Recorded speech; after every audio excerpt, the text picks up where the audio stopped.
Pues si les parece bien, vamos empezando para ir ganando tiempo y luego no estar corriendo. Y- Así que, ¿cómo ves, Robert? ¿Empezamos? Adelante, adelante. Muchas gracias. Bueno, pues ya ahí te pido de favor que estés pendiente de las solicitudes de acceso, porque a mí no me aparecen, si no yo trataría de llevarlo, pero a mí no me aparecen. A mí no me ha aparecido ninguna, pero es que en principio la reunión está abierta Ujú. a todos. Muy bien, pues si les parece bien, vamos a empezar. Buenas tardes, casi noches. Vamos empezando entonces con nuestra sesión del día de hoy. Es para mí un gusto presentar la sesión del día de hoy por varias razones. Una de ellas es que nuestro expositor el día de hoy pues es un gran amigo mío, es un colega a quien yo estimo mucho y a quien tengo mucho que agradecerle además.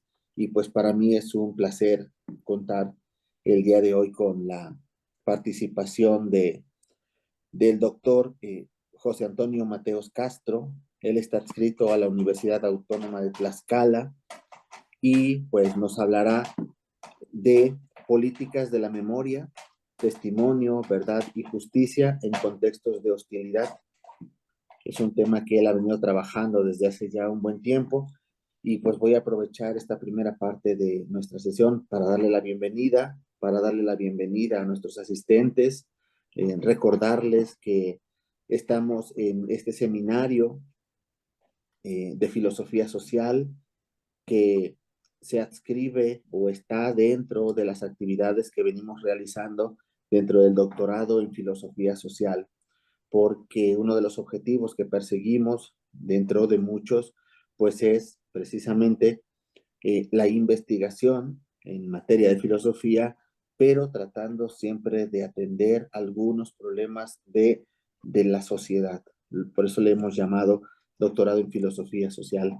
Así que, bueno, este es uno de los temas que se suman junto con otros que hemos venido discutiendo en ya varias sesiones de nuestro seminario y que, bueno, lo venimos realizando el último jueves de cada mes y esperamos continuar así. Nos ha ido muy bien.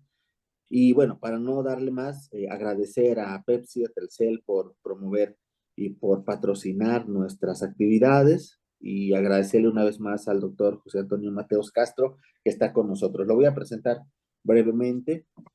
José Antonio Mateos Castro es doctor en filosofía por la UNAM, es además profesor de tiempo completo de la Universidad Autónoma de Tlaxcala y es coordinador de la licenciatura en filosofía allí mismo.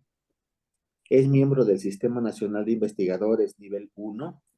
Es líder académico consolidado de el grupo Modernidad y Humanismo de PRODE.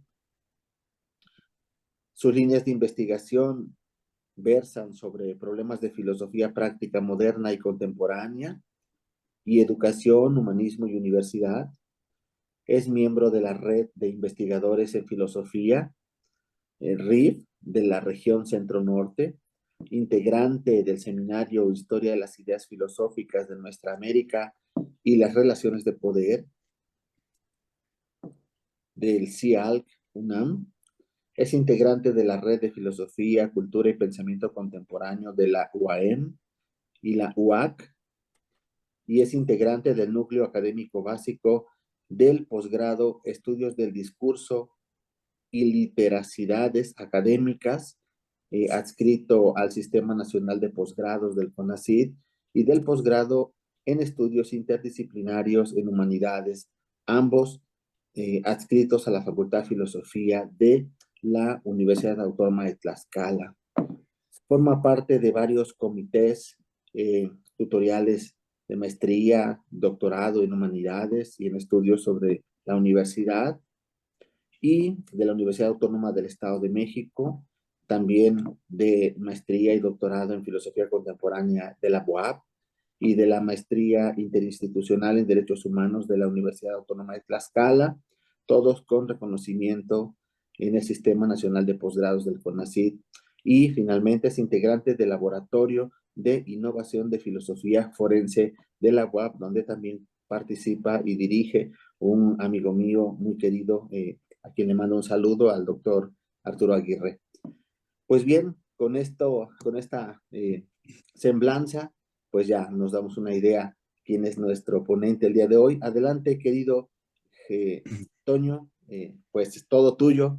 Como te había comentado anteriormente, la idea es que hagamos un seminario en el que tú puedas exponer tranquilamente tus ideas en un plazo de 40 minutos, una hora, y después tener una hora para poder retroalimentar, comentar, discutir y entrar en un diálogo muy bonito contigo.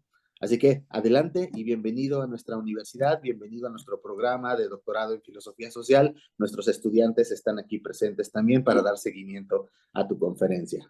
Muchas gracias.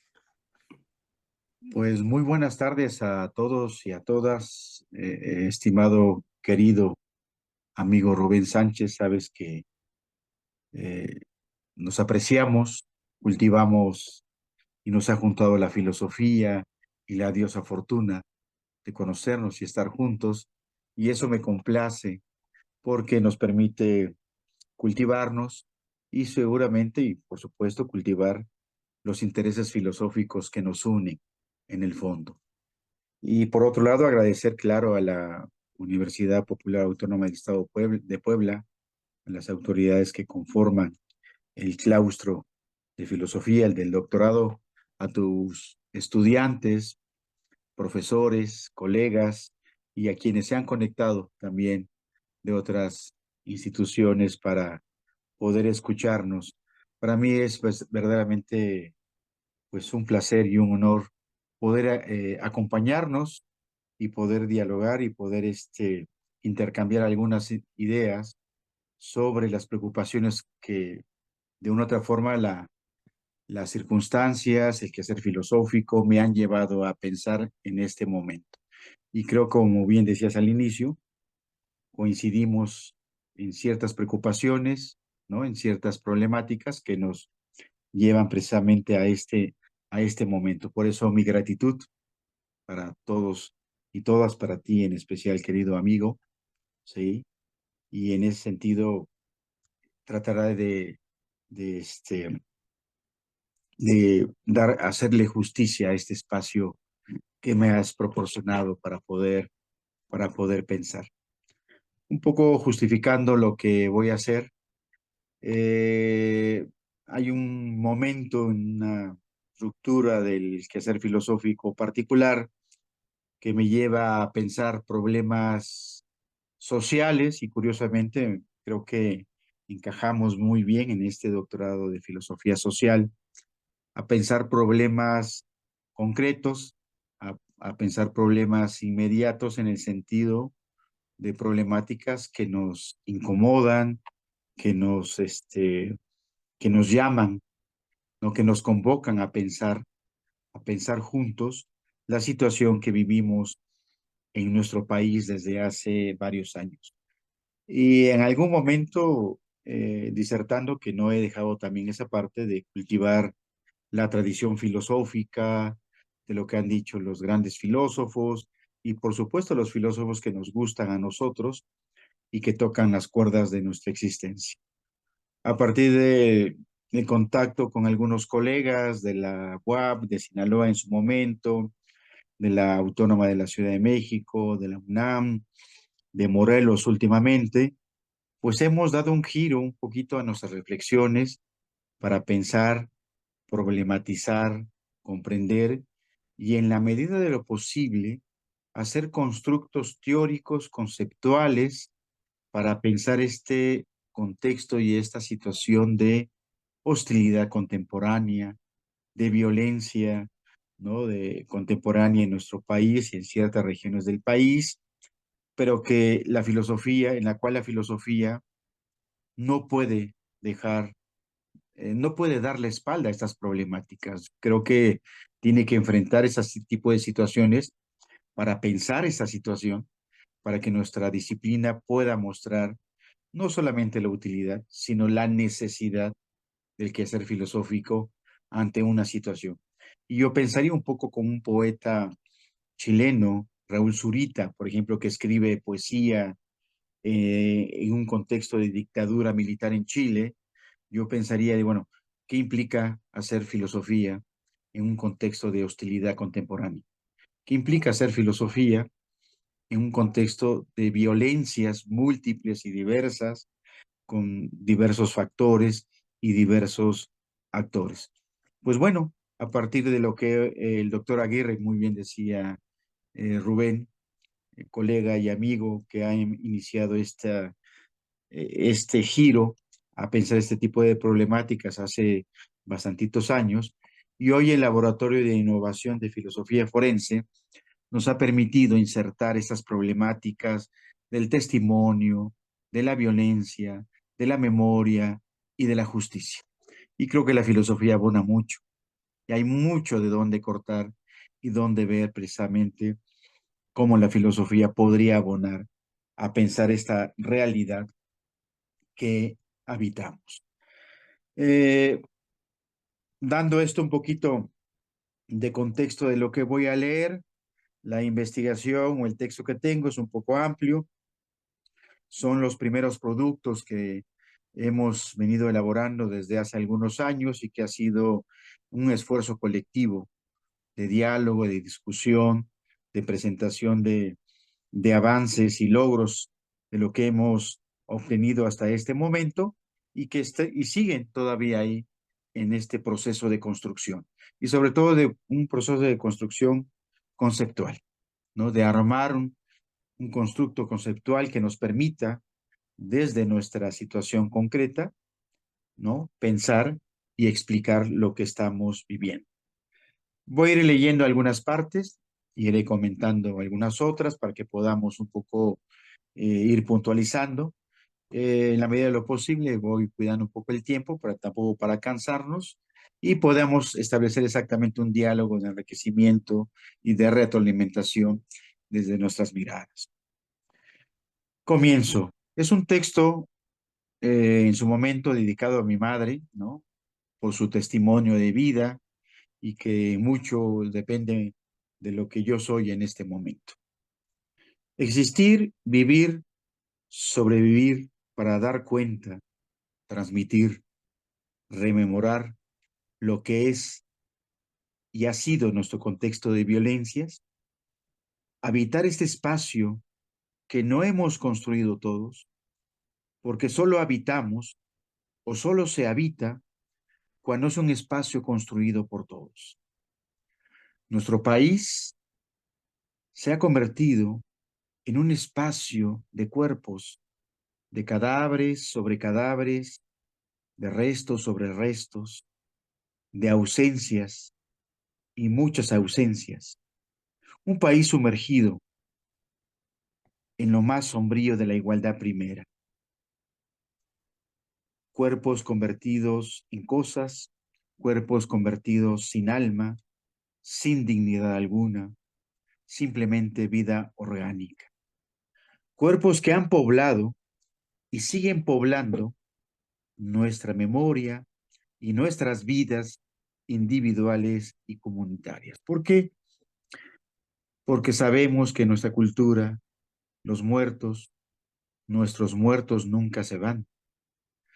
Arturo Aguirre ha utilizado últimamente un concepto de necofratías en el sentido de que tenemos un vínculo espacial y temporal entre vivos y muertos. Y en este contexto de hostilidad contemporánea, precisamente se ha hecho más visible esta, esta unidad de vivos y muertos. Y por supuesto, creo que la cultura mexicana nos permite pensar y vivimos simbólica, histórica, antropológica, históricamente, que nuestros muertos siguen habitando. Nos habitan y están con nosotros. Que es un asunto que por lo menos yo en el texto no trabajo, pero que tendríamos que empezar a trabajar. En ese sentido, nuestros muertos siguen probando nuestra memoria y nuestras vidas individuales y comunitarias. Por eso consideramos importante problematizar el vacío de memoria que nos habita para ver los límites a lo que como sociedades, como humanidad hemos llegado. Pero sobre todo, para que no se pierda el carácter de porvenir. Si esto es así, si lo pensamos de esta manera, sí, es una cuestión de porvenir, pero también es una cuestión de pasado. El porvenir no puede encontrar sentido si no toma en cuenta lo pasado. Por eso, pensar y problematizar nuestra contemporaneidad implica tomar una posición respecto a lo que acaece en la vida individual y pública. Poner la mirada en nuestro tiempo, como dice Agamben, es tener la capacidad de atisbar las tinieblas que habitamos y que nos habitan. Y sin duda, habitamos un tipo de organización social, política, jurídica, moral y una comprensión del mundo hechas sobre el olvido y el sufrimiento de cuerpos, de hombres y mujeres, de injusticias pasadas y todavía presentes. Afirma Reyes Mates, solo en el orden del pensar en que la cultura de la memoria tiene su cita más importante. Y yo creo que el contexto que habitamos y nos habita nos invita a pensar las deudas históricas que tenemos con nuestros muertos y muertas, nuestros desaparecidos, desaparecidas, nuestros, eh, eh, pues al final de cuentas, compañeros y compañeras que han quedado o que pretenden borrarse de los archivos de la historia. Los crímenes y las violencias sufridas muchas de las veces son actos de olvido, son la negación del crimen dentro del crimen. ¿Por qué? Son negación dentro del crimen, para que no quede huella en la memoria individual y colectiva de nuestras sociedades. Pero sin embargo, la memoria no solo se trata de recordar el pasado, ni tampoco a nuestros muertos, o que la historia simplemente no se repita. Más bien, regresar al pasado, ejercitar este ejercicio de memoria, es hacer justicia, es pensar en las múltiples víctimas acaecidas en nuestro contexto contemporáneo y que muchas vienen de voces y ecos del pasado, como bien lo diría Pedro Páramo, ¿no? Como lo diría Rulfo en Pedro Páramo. Se trata de hacer valer la memoria aquí y ahora, no después, no ayer, sino citar las injusticias y citar las ausencias y citar a las víctimas aquí, ahora. Pues esto nos da a qué pensar. Esto da a qué pensar a la filosofía. Es decir, pensar lo impensado, ¿sí? Y por eso la memoria, consideramos, se constituye en un elemento, en un medio, en una posibilidad que permite mostrar el sufrimiento, las violencias y los olvidos que han aquecido en nuestro país. Y esto desde la filosofía podemos muy bien hacerlo. Por eso el texto, que es un texto de más larga duración, que es una investigación que empieza un poquito a tomar forma, ¿sí? Es tratar de ofrecer un marco explicativo, una especie de constelación conceptual, diría Benjamin, ¿no? De nuestra contemporaneidad para pensar y hacernos cargo del presente. En otras palabras, el objetivo es generar presupuestos teóricos, explicativos, que alumbren la oscuridad de nuestro tiempo, aquello que Ángel Ruiz ha llamado crisis forenses. Y la nuestra es una sistemática violación a los derechos humanos. ¿Por qué? Existen cuerpos sin identificar, muertos olvidados, personas no localizadas, personas desaparecidas, desapariciones forzadas, feminicidios, desplazamientos forzados, fosas clandestinas, etcétera, etcétera. Podríamos seguir enumerando. Arturo Aguirre nos dice que es uno de los capítulos de nuestra historia más violentos y sombríos en la historia de lo humano. Pensemos un poquito, hagamos este ejercicio de memoria. Si pensamos un poco en la historia moderna de México, en los años 60 y 70 del siglo pasado, en nuestro país aparecieron grupos armados, armados socialistas, tanto en zonas rurales, por ejemplo, o zonas de las montañas del sur, como Guerrero, Oaxaca, o en grandes ciudades como Guadalajara y Ciudad de México. Estos grupos emergen en un contexto de movilizaciones de diversos sectores de la sociedad, resistencias, luchas sociales como el magisterio, ferrocarrileros, médicos, obreros, campesinos en demanda de tierras y por supuesto estudiantes universitarios, que en ese momento eran la vanguardia. El Estado mexicano, por ejemplo, ante esa ola de grupos, ante esas ola de manifestaciones, los enfrentó no con las instituciones, sino con violencia. Violencia de Estado legítima que rebasó los marcos legales instituidos, ¿sí? ¿Sí? Y lo rebasó con violencia. Violencia que de una otra forma trató de erradicar precisamente a estos grupos. Y es lo que conocemos en México de 1964 aproximadamente a 1960 como la llamada guerra sucia. En este contexto, con toda la impunidad del Estado mexicano y sus brazos como es el ejército y las fuerzas de seguridad pública, asesinaron y desaparecieron personas, manifestantes estudiantiles de la capital del país. Tlatelolco es el acontecimiento icónico, ¿no? El jueves de Corpus Christi, ¿no? En junio del 71, pero también a grupos y líderes guerrilleros del sureste de México. Y el último acontecimiento, y los más que se han sumado, pues tiene que ver con los desaparecidos de la normal rural de Ayotzinapa, Guerreros. Y podríamos seguir enumerando, ¿no? En los inicios de este siglo, del siglo XXI, la llamada guerra contra el narcotráfico, iniciada en 2006-2007, incluye a actores distintos que participaron, por ejemplo, en la guerra sucia del siglo pasado.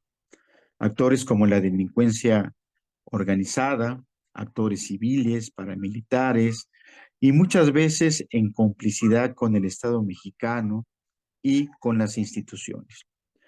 Un factor común de este milenio respecto a las violencias que se han ejercido es la falta de oscuridad, de esclarecimiento, perdón, de investigación, de juzgamiento y sanción a todas las violaciones masivas, inclusive desde el siglo pasado, ¿sí? O sistemáticas de derechos humanos hasta sus formas más extremas. Algunos llaman crímenes de lesa humanidad, que son crímenes de guerra. Tenemos aproximadamente más de 100,000 personas desaparecidas y una crisis forense de derechos humanos y de cuerpos propias que son de países en conflicto. Una crisis forense en la cual los cuerpos se acumulan y no hay espacios para poder atender o darles un espacio digno precisamente a estos muertos. En los tiempos que corren, la aparición, por ejemplo, más frecuente de fosas clandestinas, esa oquedad, ese espacio donde se viola la dignidad y todo derecho humano, donde se oculta un crimen, donde se oculta la huella de una vida, de un cuerpo, que al final de cuentas se oculta, se invisibiliza ese lazo de los individuos con una comunidad, con una familia. Hay ejecución de desapariciones forzadas, asesinatos dolosos, daños colaterales, como decía Felipe Calderón. ha sido una forma de hacer morir, de hacer sufrir a la población civil. Existen en nuestro país espacios en donde se encuentran pedacitos, huesitos, restos humanos, grasas humanas fundidos con la tierra del subsuelo. Y esos huesitos y esos restos son la imagen de una vida, son el referente de un cuerpo, son el referente y la articulación de una comunidad, de una familia. Pero también son testigos mudos, silenciados, de un pasado y un presente que a pocos importa. Hoy, grupos específicos, particulares, otros poderes como los cárteles, paramilitares, incluso policías e integrantes del ejército, ejecutan desapariciones de personas que terminan muchas veces los cuerpos en fosas comunes o en fosas clandestinas. Ejecutan desapariciones de personas que terminan en el olvido, en un espacio donde se violentan los derechos humanos y donde alguien, un perpetrador, se apropia del poder de dar muerte y de ocultar ilegalmente a los cuerpos. Estos actores de violencia saben en dónde están los restos, saben en dónde están los cuerpos, saben en dónde quedó una, una vida. Las fosas clandestinas en México, en cuyos estados de la República son más visibles, son Veracruz, Guerrero, Colima, Morelos y Tamaulipas. Este mapa, esta situación deja ver que una de las formas más practicadas actualmente por el crimen organizado es la desaparición de personas. Y también Jalisco, Guanajuato, Colima, Tamaulipas, Veracruz, Estado de México, son estados precisamente donde se desaparecen más personas. Se ocultan los cuerpos y se ejerce una crueldad sobre ellos. Arturo Aguirre le llama a esta práctica, ¿no? Es necrocidio en el sentido de que todavía los cuerpos sin vida, inertes, se les ejerce violencia, se les deshace, se les descuartiza, se les oculta. Es una violencia sobre los cuerpos, ¿no? Después de la violencia física o después de que los cuerpos terminan o se les quita la vida. Atravesamos sin duda una crisis en materia de personas desaparecidas, la cual el Estado mexicano todavía no ha proporcionado herramientas eficaces para ayudar a las familias a encontrar, a buscar a sus seres desaparecidos. Una situación que provoca precisamente lo que hemos llamado, lo que se ha llamado la crisis forense. Lo anterior es reflejo de una violencia estructural, social, política, jurídica en el país. Incluso al establecer la relación directa entre desapariciones en estos estados de la República mencionados y las fosas clandestinas, podemos decir que nuestro país se ha convertido en una gran fosa, según Najar en una investigación. Por eso, en ese sentido, consideramos esencial que dejar hablar a los cuerpos, mostrar a los cuerpos, hablar al sufrimiento, es una primera condición de verdad, de acceso a la verdad y de acceso a la justicia para ir más allá de los pactos de silencio e impunidad. Colocar en medio de la reflexión filosófica al sufrimiento es hacerse cargo del cuerpo, de los cuerpos, de individuos, de mujeres y hombres, porque en esa tarea filosófica nos jugamos nuestra humanidad, que consideramos que nuestra finalidad es reivindicar eso que se ha llamado historia passionis, es decir, el sufrimiento humano. Y con estas violencias vividas y sufridas todavía, se asesina al ser humano, se asesina a nuestra humanidad, transformando a los cuerpos en cuerpos sin derechos, sin reconocimiento alguno. En suma, se convierten en desechos.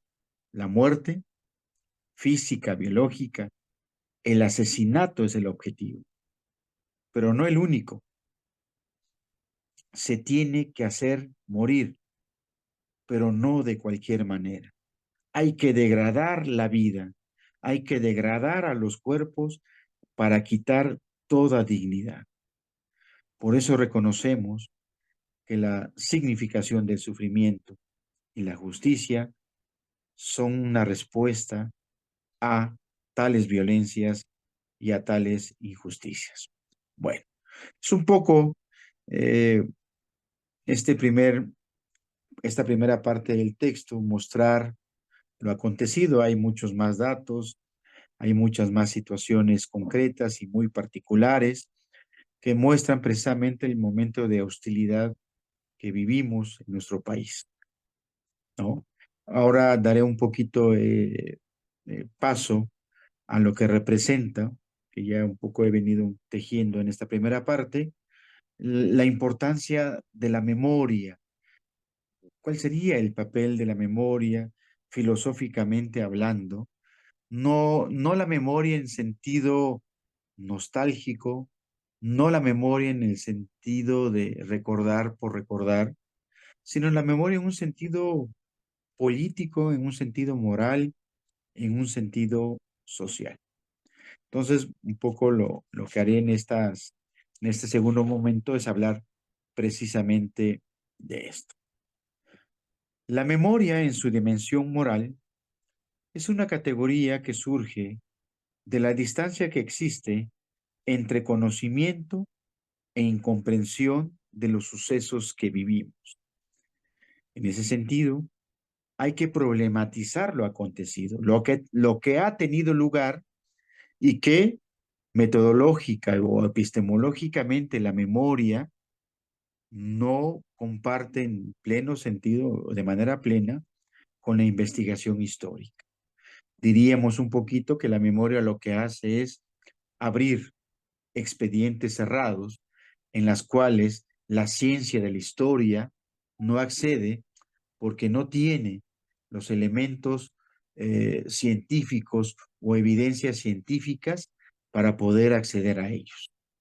La memoria es otra forma de acceder a lo acontecido, a lo que ha sucedido.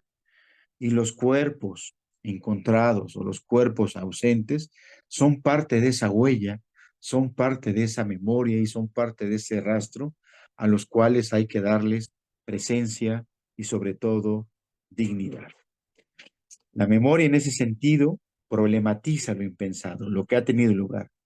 Eso que da a qué pensar en contextos de violencias como el nuestro, espacio de injusticia y sufrimiento de cuerpos y de nuestras comunidades.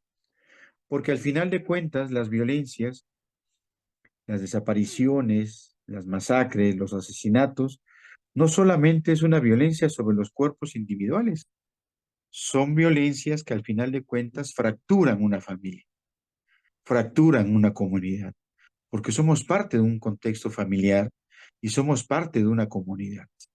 Y las violencias lo que hacen precisamente es fracturar, fisurar, violentar esos espacios humanos, ¿sí? De solidaridad y de convivencia humana. Es esa parte de nuestra historia tratada como ruinas, olvidos, como algo natural y ajeno a la supuesta voluntad de los hombres. Y sin embargo, ello es historia, ello es lo que ha sucedido. Es importante reconocer que sin este elemento histórico, el sufrimiento humano no puede explicar lo que somos. Si no fuera así, el presente sería algo ajeno a nuestra voluntad, provocando de manera automática el olvido. Sostener una política del olvido, una política anamnésica, es ocultar las violencias sobre la que está fundada nuestras sociedades y nuestra política actual. Y cómo esta política, ¿sí?, se ejerce para mantenerse. Es decir, si recordamos las tragedias, ¿sí? O recordar las tragedias atenta contra el ser de la política actual, ya que si tuviéramos que reconocer la vigencia de las tragedias, de las violencias, de las ausencias, ponemos o pondríamos en tela de juicio la legitimidad de las decisiones políticas que son asunto del presente y, por supuesto, son asunto netamente de los vivos y no así de los muertos ni de los desaparecidos. Creo que, y esto es importante decirlo, creo que la política moderna, nuestras sociedades democráticas modernas, son sociedades construidas sobre las decisiones de los vivos. Son sociedades en las que los muertos, muertos están, y los muertos no regresan, y los muertos no deciden, y los muertos no deciden, no inciden en su presente. ¿Por qué? Porque es una política pensada desde una política de los vivos. Y en ese sentido, creo que la memoria lo que hace es rescatar a esos vacíos, a esos huecos, a esos muertos, a nuestros muertos, para que pongan en tela de juicio el tipo de sociedad, el tipo de política, el tipo de instituciones que tenemos en nuestro presente. Son ellos, como dijera Benjamin, los que ponen el freno de emergencia para que los sucesos trágicos y violentos, en el fondo dijera uno, no volvieran a repetirse. En ese sentido, en su dimensión política, la memoria, este poder, cita al pasado, al presente, pero es un pasado olvidado, visto como ruinas, es un pasado ausente que lo traemos a través de la rememoración y no solamente al pasado como recordación. Lo que realmente se opone a la memoria no es tanto el olvido que las sociedades modernas hacen, sino las injusticias cometidas sobre ese pasado y sobre los cuales queremos dar un carpetazo. Aquí no pasó nada. El pasado, dice Reyes Mate, embarga el presente de suerte que una política con memoria tiene que ser una política en duelo. Y yo creo que la sociedad mexicana en este momento, desde hace varias décadas, es una sociedad, ¿no? Son comunidades, por lo menos, somos comunidades que estamos en un proceso de duelo. Después podríamos hablar de múltiples, más de 100,000 desaparecidos, homicidios dolosos, fosas clandestinas, feminicidios, las múltiples violencias que acaecen de manera cotidiana, pues son un testimonio precisamente, ¿sí? Que embarga nuestro presente y que nos pondrían, sí, en un momento en una política, ¿no? En el sentido más positivo y en una actitud de duelo. ¿Cómo nuestras sociedades pueden, ¿no? Pueden de una u otra forma cerrar el duelo. Si es que el duelo puede ser cerrado. Si es que el duelo puede ser la vía para resarcir lo que estamos viviendo. Una política que extiende el derecho a la justicia a los muertos y a las víctimas. De no ser así, nuestros muertos y nuestras víctimas se desvanecerían como un humo. Y como dice Benjamin, ni siquiera los muertos estarían a salvo del enemigo. Yo diría, ni siquiera los vivos. Por eso apelar a la memoria no es un asunto de prohibición, de recordación, de nostalgia, sino es un asunto de justicia, de voltear a las deudas históricas que tienen nuestras sociedades y nuestras instituciones. La memoria expresa la preocupación por nuestros muertos, por nuestras vidas, por demandar derechos individuales y colectivos no reconocidos y reprimidos por políticas autoritarias, por la negación de hechos, por la obstaculización para reconstruir lo sucedido, por la prohibición del reencuentro con víctimas y por la posible reconstrucción de nuestros duelos. En suma, por abrir los expedientes de la historia y, en caso extremo, testimoniar el horror de la violencia y la muerte. Experiencia límite que no deberá repetirse nunca más. Podríamos decir inclusive que en nuestro país hay muertos que no han muerto. Soy paradójico y contradictorio la afirmación.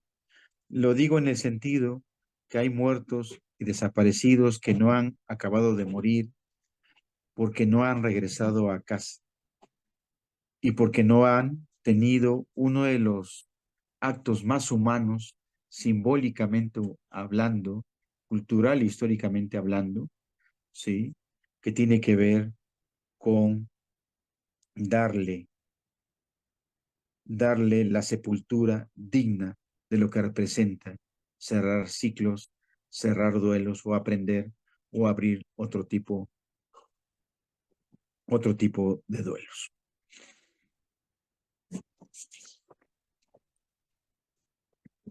Bueno,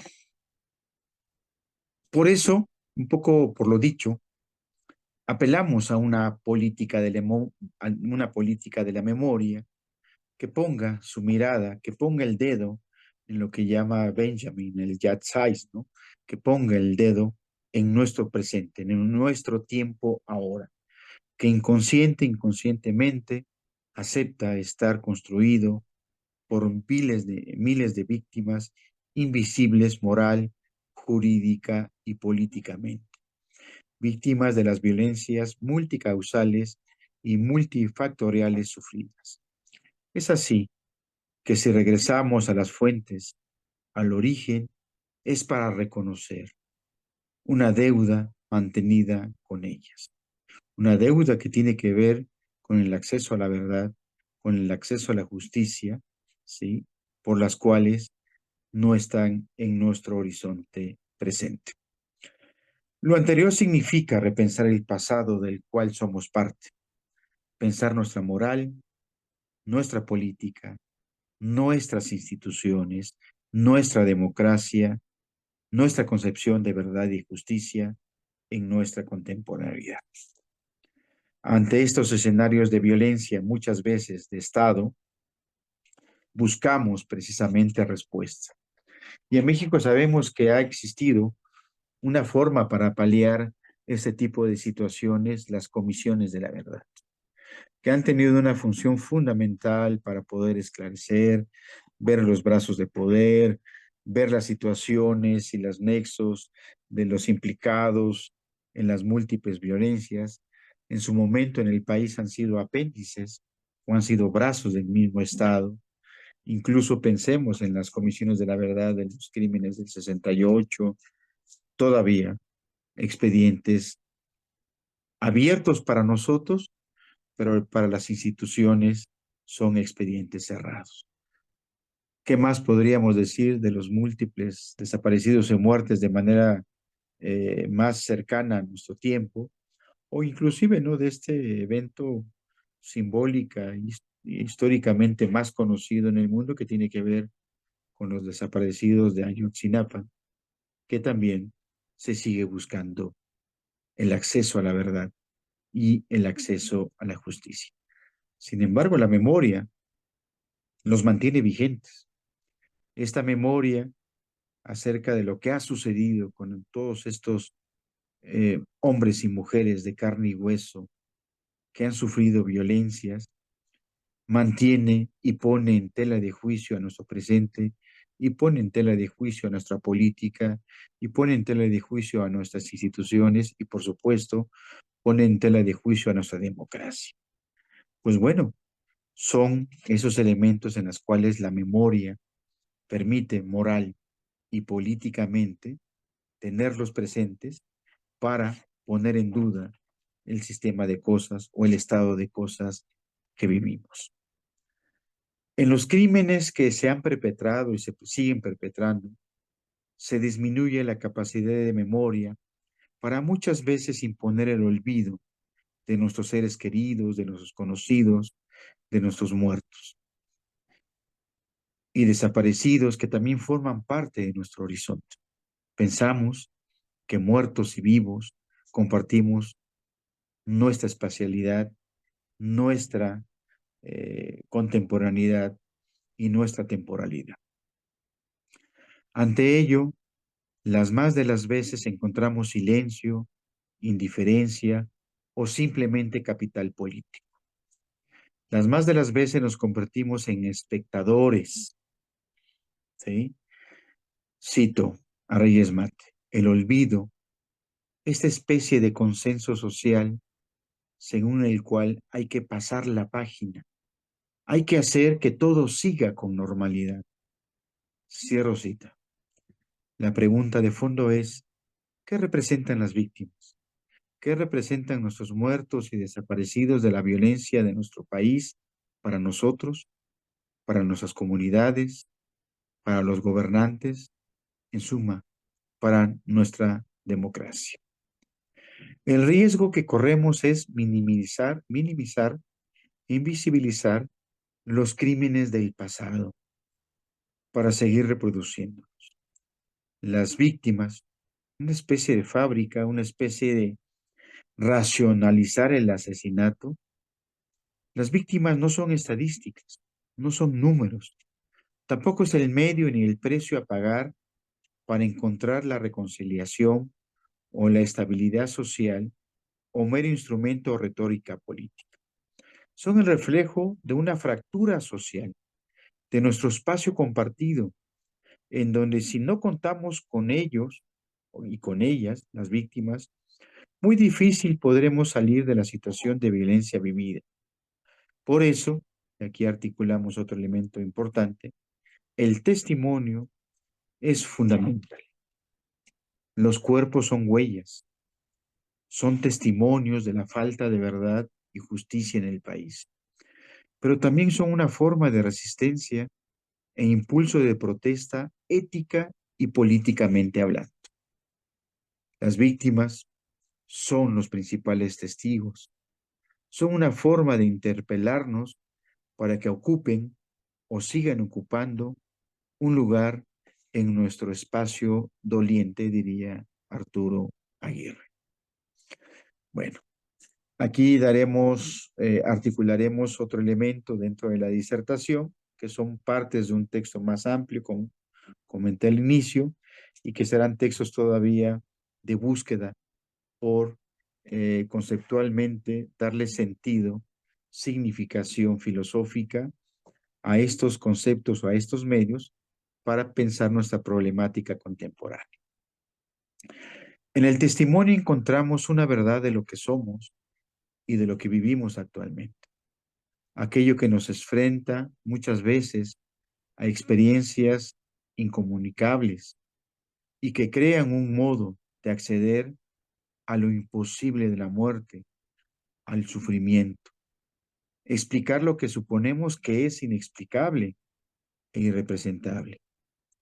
Pero hablar, nombrar y señalar lo que no tiene nombre, el horror para el cual no hay palabras, pero para nosotros se abre la posibilidad al otro, a un extraño que está presente, pero presente como ausencia, ausencia que se muestra ocultándose en los intersticios del testimonio, en la narración, y que permite que su palabra no sea muda, sino un grito silencioso que podamos escuchar todos. Los escuchas del relato acogen la ausencia de los ausentes para transmitirla no solamente a nosotros, sino a los que vendrán. Es por eso que la memoria necesita a alguien o a muchos dispuestos a hacer suyo ese mensaje y convertir ese mensaje en memoria colectiva, suministrador de construcción social de comunidades y de sujetos.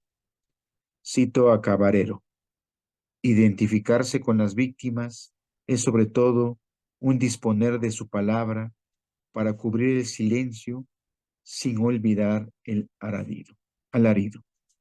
Cierro cita. Todo testimonio, pues, apunta a un silencio que indudablemente nos supera, pero que deseamos escuchar, que deseamos traducir y sobre todo deseamos comunicar para que permanezca y nunca se olvide. El testimonio transmite una experiencia, tal vez la del superviviente y la del testigo, el narrador, pero es muchas veces el testimonio de un ausente, de una víctima que no regresó. Sin embargo, y a pesar de ello, este permite que nos enfrentemos a cuestiones fundamentales de la existencia humana. Nuestro pasado sigue abierto. A través de él y a través de los testimonios, escuchamos las presencias excluidas de la historia y de la memoria individual y colectiva. Nos dice Juan Carlos Melick, la verdad puede hallarse en el testimonio vivo, en la experiencia. Cierro cita. La identidad humana es una identidad narrativa, testimonial, una identidad que se construye en el tiempo y por lo tanto es una identidad que se construye en relación con los otros, incluso con nuestros muertos. En ese sentido, el testimonio dice una verdad singular. Lo singular de nuestra situación de violencia contemporánea, pero también metodológica y epistemológicamente, es otra forma de dar cuenta de la historia que anuncia y nos dice lo que acaece, lo que sigue ocurriendo una y otra vez en nuestro país. La profundidad de estar ahí en medio de un horizonte que se nos está cayendo. Las víctimas, en suma, de la violencia, son los últimos testigos de una memoria que interrumpe violentamente nuestra democracia y nuestras instituciones. En una sociedad como la nuestra, o se trata de poner punto final a las cuentas pendientes del pasado, o de canjear las injusticias por la normalidad, es decir, aquí no pasó nada. Reconocemos, tanto los muertos como los vivos, somos ciudadanos y sujetos con derechos. Pero curiosamente, los muertos no tienen una significación política. Políticamente solo son fantasmas de un pasado que quiere archivarse y silenciarse. Las víctimas, metafóricamente hablando, son espectros para los verdugos, pero para nosotros son una exigencia moral y política de la cual nuestro presente y futuro se apoya. La política de los vivos supone que los muertos ya no están. Ontológicamente no son. Solo los vivos son quienes pueden asumir responsabilidades y cambiar las cosas. Los muertos, muertos están y no regresan, por lo menos físicamente. Pero sabemos que culturalmente y simbólicamente en nuestro país los muertos tienen una significación poderosa y profunda en nuestra individualidad y en nuestras comunidades. Para ir cerrando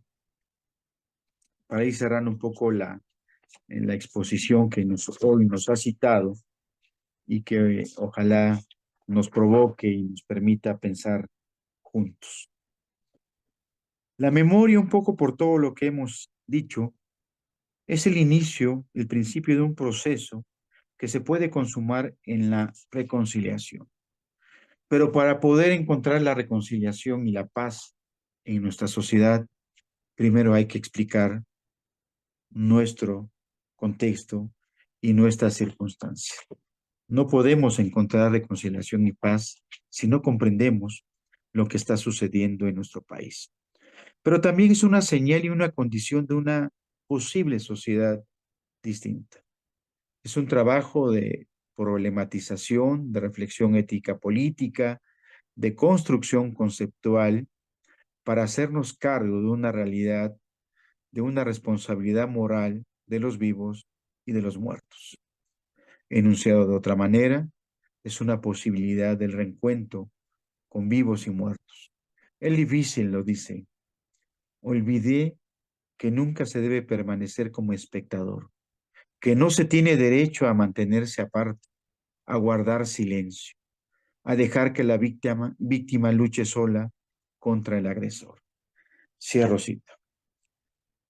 Pensar filosóficamente la problemática enunciada es tener como objetivo de nuestro filosofar a la justicia, a la verdad, al testimonio y tal vez a la reconciliación.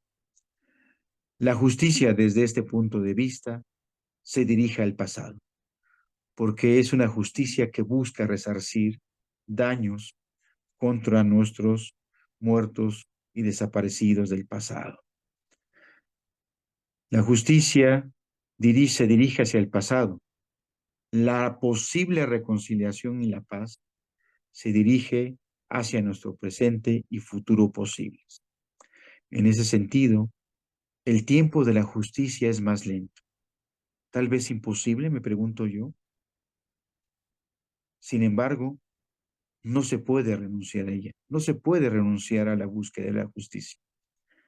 Apelar, por ejemplo, a una justicia restaurativa, es decir, que compense el daño a las víctimas, puede ser un comienzo por identificar los espacios habitados por nuestros muertos, de saber en dónde están, en dónde se encuentran, y desvelar a los posibles victimarios.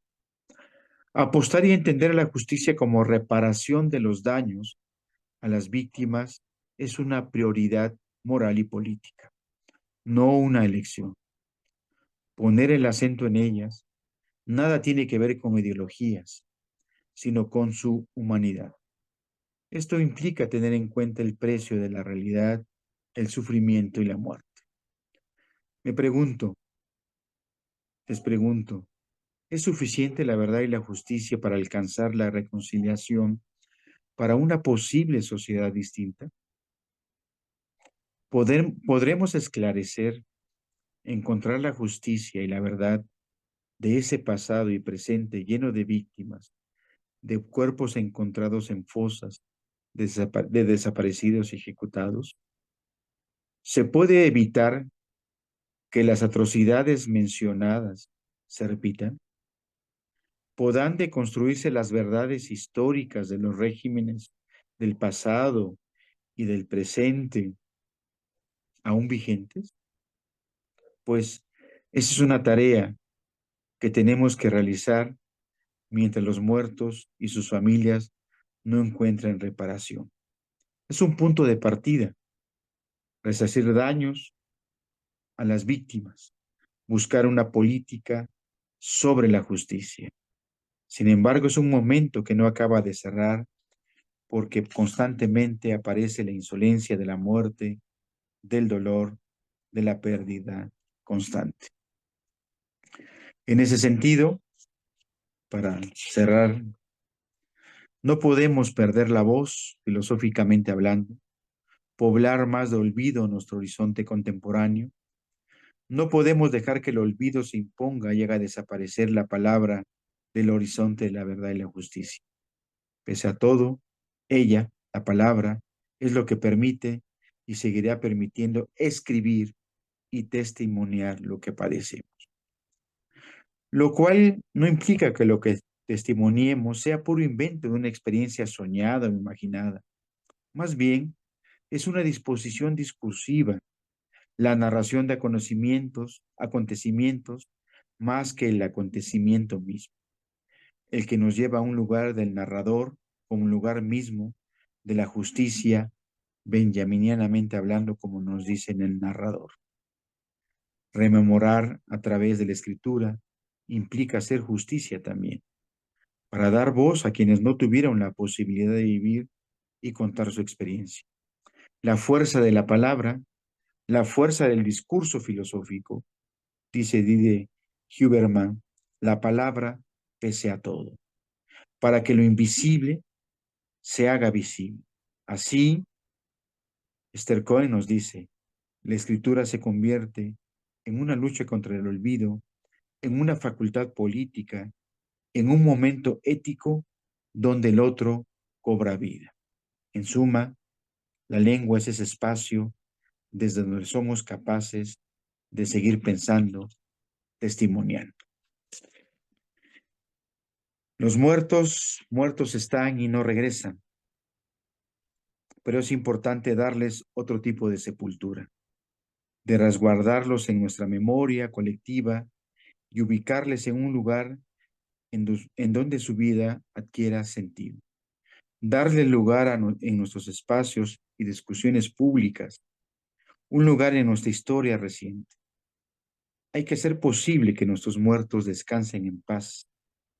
Para ello tenemos que estar alertas para que la oscuridad y las tinieblas de nuestro presente no construya sus propios espacios. Pues muchas gracias, les agradezco su escucha y espero eso nos permita pensar juntos. Muchas gracias, Toño, por esta excelente conferencia que nos acabas de ofrecer. Seguro que ya tenemos ahí aplausos de Alicia y seguro que vamos a tener una ronda de preguntas y comentarios. Martín Castro también aplaude. Y bueno, gracias después de haberte escuchado y además te agradezco que te hayas tomado todo el tiempo como habíamos acordado para presentar con toda la calma, porque en efecto ese es el sentido de hacer el seminario con este margen de tiempo, que nuestros ponentes tengan el tiempo para exponer y decir lo que tienen que decir, que nosotros los podamos escuchar también con calma, tomar nota de lo que están proponiendo para después pues entrar en un diálogo y esa es la parte que viene ahora. Así que bueno, si alguien tiene pregunta, le pido por favor que levante la mano y en función de ello pues vamos asignando las participaciones.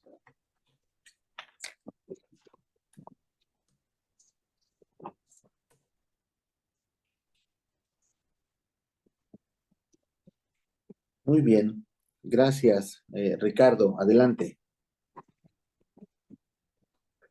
Doctor, ¿qué tal? Muchas gracias por su ponencia. Gracias Gracias. por interpelarnos de tal manera. Estaba pensando que, bueno, me llevo mi libreta, mil cosas por las cuales seguir reflexionando.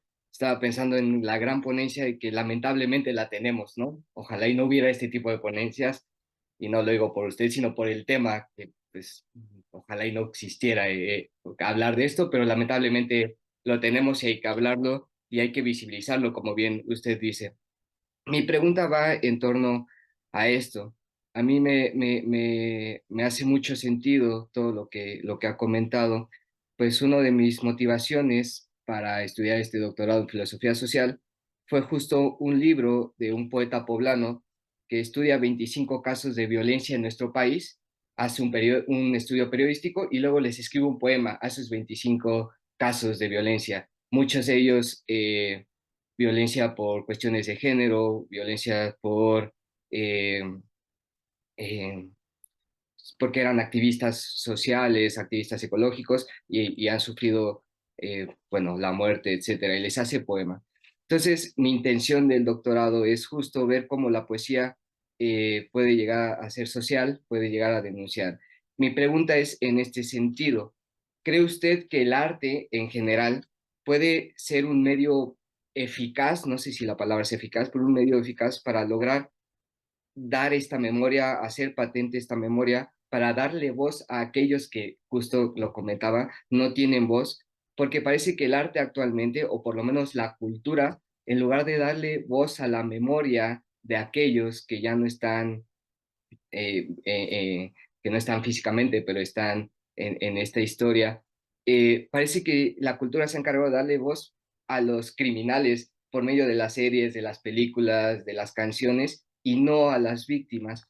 Entonces, quizá y desde ahí también podríamos comenzar, ¿no? Viendo, analizando culturalmente cómo se le da más peso a la narración o a la historia de estos, de esta violencia sistematizada en nuestro país y no se le da voz ni memoria a estos muertos, a estos que ya no son, que ya no están. Entonces, mi pregunta sería esa, ¿cree usted que el arte en general puede ser un medio eficaz para, para darle voz o hace falta algo más?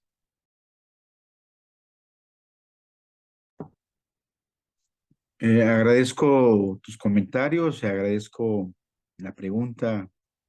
Me conmueve el hecho también que compartas esta sensibilidad ante los problemas. Tienes mucha razón.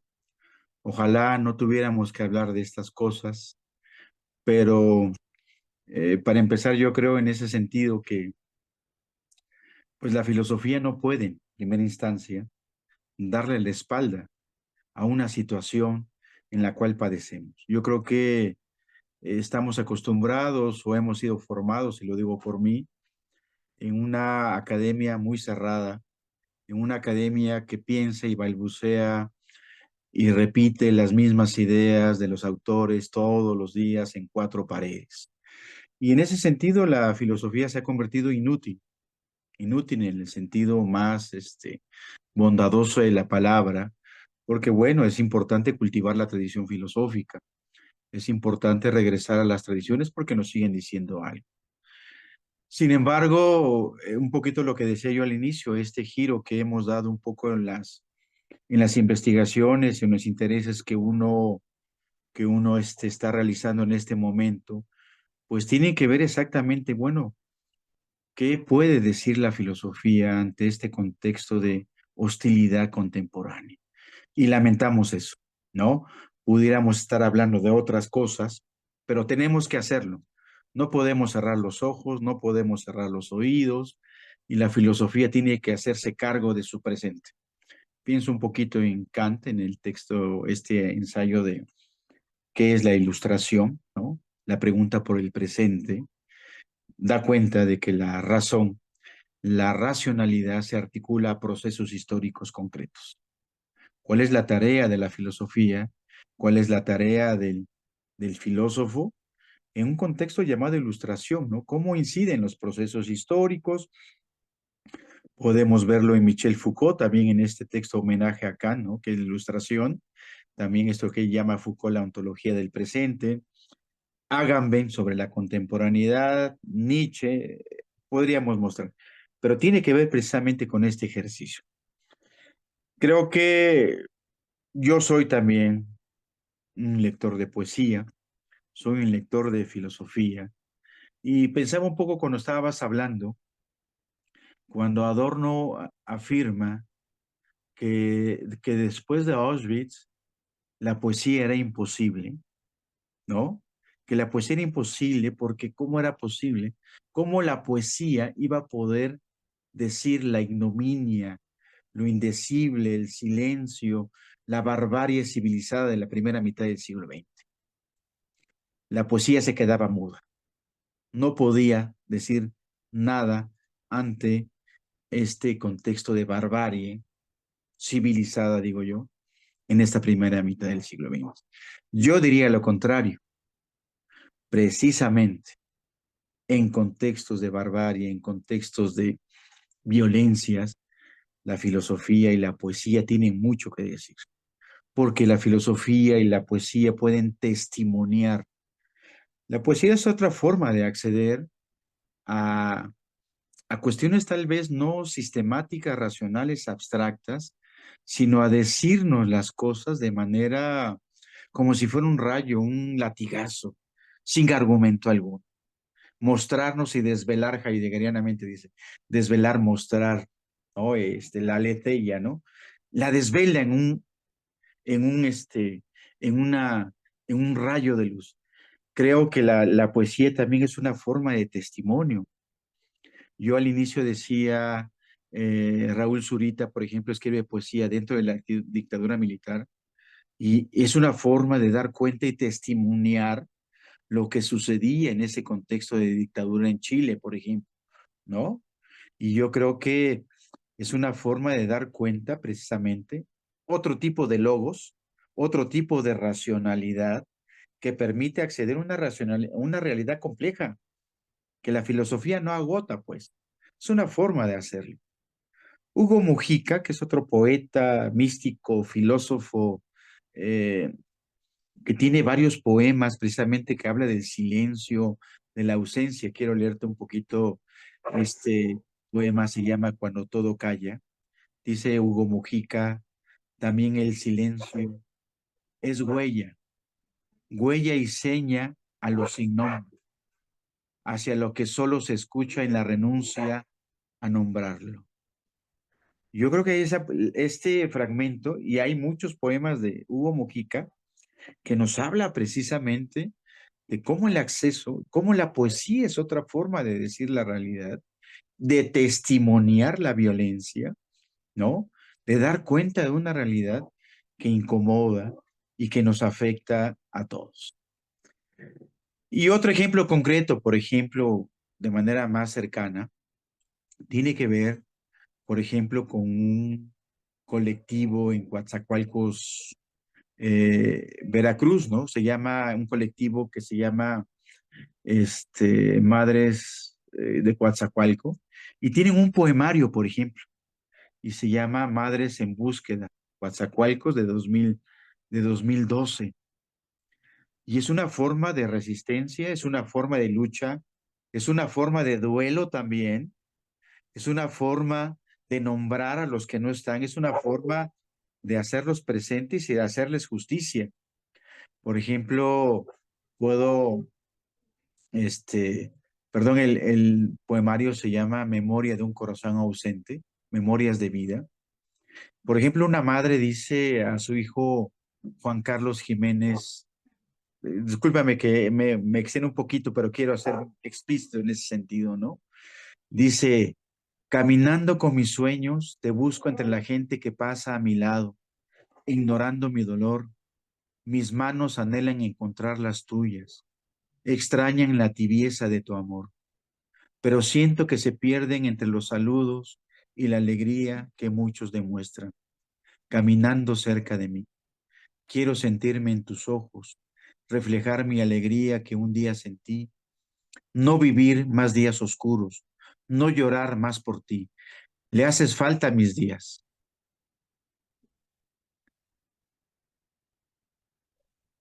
le haces falta a mis sueños, le haces falta a mis días largos y cansados. Tu sonrisa me hará renacer de este amargo sufrir, mi cuerpo cansado y al mismo tiempo fortalecido por la esperanza de encontrarte, vive de pie y con la luz de tu sol. Lo guiará a un reencuentro con la recompensa que tú y yo juntos buscamos al amparo de Dios. Tú dime si eso no es una forma de testimoniar, si no es una forma de poner en tela de juicio nuestro presente, nuestras instituciones, nuestra justicia, nuestra verdad, de una madre que sufre y que a través de la poesía puede decir y puede sanar en cierto sentido o puede seguir con su duelo. Y un poquito para cerrar esto, yo diría, por eso decía yo en el texto, ¿no? Hay muertos que no han muerto. ¿Por qué no han muerto? ¿Por qué no han regresado a casa? Por lo menos un pedacito, una parte del cuerpo. Nuestra cultura está basada en el cuerpo completo. ¿Qué hacemos si encontramos un pedacito? Puede ser un consuelo, una parte de el que no está y al mismo tiempo está. Entonces, creo que la poesía es otro medio de acceso a cuestionar, a decir, a nombrar. Si los occidentales dicen al nombrar lo que no puede ser nombrado, nosotros decimos, claro que sí, la poesía puede nombrar aquellos que se supone no se puede decir, claro que sí, ¿no? Bueno, espero con eso haya un poco ayudado un poquito en tu inquietud. Le agradezco infinitamente tanto la respuesta como los ejemplos. Muchísimas gracias, doctor.